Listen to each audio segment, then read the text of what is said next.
right, hello, come on in. It is a Friday afternoon, as you know, a Friday afternoon before a holiday weekend, and that sometimes means a major news dump is on the horizon, and do we have one for you today? The House Speaker, Mike Johnson, announcing just a little while ago that all of the January 6th security tapes, surveillance footage in and around the U.S. Capitol from that day, is being made available to the public. Here's what he said as that was released. Quote, "I am keeping my promise to the American people and making all the January 6 tapes available to all Americans." Hello to you all on this Friday. Chris, Scott, you two as well. Hello, hello. Lauren Ford, we got the order mixed up, but we got it right here on this Whoever. time. Yeah. January 6th, tapes released. Why? Why did the speaker do it now? Well, you can bet that if they would have been exculpatory, if they would have been helpful in some way to Republican arguments that this was just a demonstration or whatever, we would have seen these a lot. We'd have seen this a lot sooner. This is the term that you were looking for before is a turkey drop. When you have news that you don't want to have a long life in the news cycle, the Friday before Thanksgiving week in the afternoon is a primo time to start thawing that bird. I remember sitting in the basement of the White House when I was there in the Hillary Clinton emails. Yes. And like every Friday before a holiday, it was like, here we go. Here comes some more Hillary Clinton emails. And bang, there they were. But Lauren Ford, when you see the House Speaker releasing this, he says it's a promise that he delivered upon. Is this good for Republicans? Like, why do they want this out there? No, I'm of the mind that this is not good for Republicans anytime Americans are reminded of January 6th. I don't think a lot of people are going to sit and watch 40,000 plus hours or whatever it is. Right. But every time this is in the news, it's bad for Donald Trump. When it initially happened, his approval plummeted. 53% of Americans wanted him out of office.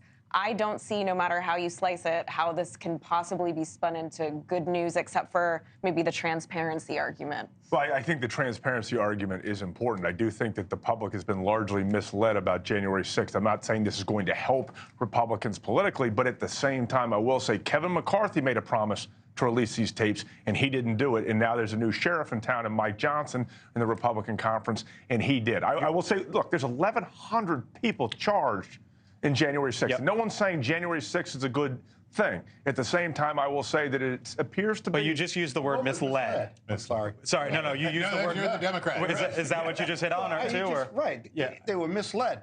I think they released it because there is some footage of some peaceful demonstrators who were in Capitol Hill, but they're far outnumbered by the violence and the pictures and the videos of police being attacked and police defending themselves. I don't know what they would be misled about, but Trump is going to argue that there were some peaceful demonstrators and perhaps the violent demonstrators really weren't his supporters, but perhaps some far left activists. I don't know. But this doesn't help. And I think it hurts the GOP and Donald Trump. Can you capture some of that sentiment, though, Ford, when you talk about misled? What exactly do you mean?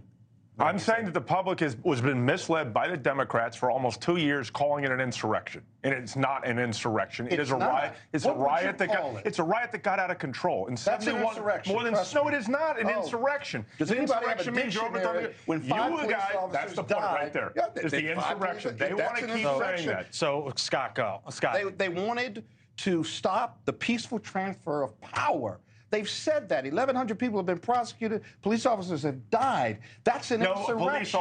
One police officer died. And I think 5 did. 140 police officers were assaulted. My point is the Democrats have been using this as a political weapon for the last 2 years, and they've been lying to the American public. Trump drives the negative narrative, and right, the GOP drives the negative narrative. Look at the videos. Joining us now. Thank you for watching. And make sure you go to joinnn.com to find NewsNation on your television provider. And don't forget to click the red subscribe button below to get more of NewsNation's fact-driven, unbiased coverage.